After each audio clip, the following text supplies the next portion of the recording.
Dans une vallée lointaine, cachée parmi les montagnes, vivait un petit dragon, nommé Draco. Draco était différent des autres dragons de son âge. Alors que ses frères et sœurs pouvaient voler haut dans le ciel, lui, malgré tous ses efforts, n'arrivait jamais à décoller. Tous les matins, Draco se réveillait tôt pour s'entraîner. Il battait des ailes de toutes ses forces, mais rien n'y faisait. Ses amis dragons, gentils mais parfois moqueurs, le taquinaient en disant qu'il était le dragon qui préférait marcher. Un jour, Draco décida de demander conseil à la vieille tortue sage qui vivait au bord de la rivière. « Madame Tortue, dit-il tristement, pourquoi je ne peux pas voler comme les autres dragons ?» La tortue, avec son sourire mystérieux, répondit. « Chaque créature a son propre moment pour briller. Peut-être que tu n'as pas encore découvert ton propre secret. » Draco était déterminé à trouver ce secret. Il passa les jours suivants à essayer différentes choses. Il mangea plus de fruits pour devenir plus léger. Il construisit même un tremplin pour s'élancer dans le ciel, mais rien ne fonctionnait.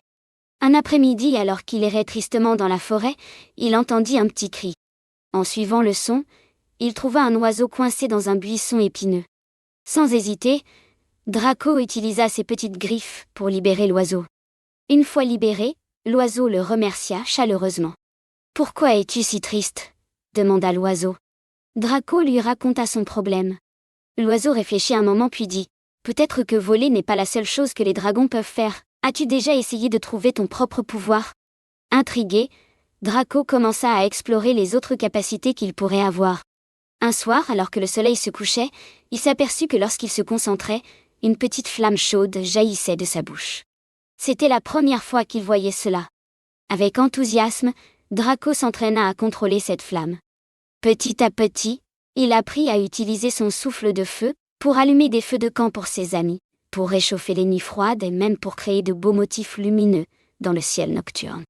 Ses amis dragons, impressionnés par ses talents, commencèrent à le regarder avec admiration.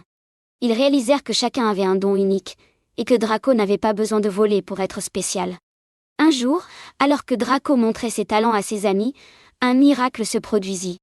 En battant des ailes sans même y penser, il s'éleva doucement dans les airs. Il volait enfin. Mais ce n'était plus aussi important pour lui. Car Draco avait appris que ce qui comptait vraiment, c'était de trouver sa propre voie, et de l'accepter. Et ainsi Draco devint connu comme le dragon qui pouvait faire bien plus que voler. Il était le petit dragon au grand cœur, qui avait trouvé sa propre lumière, et appris à la partager avec le monde entier.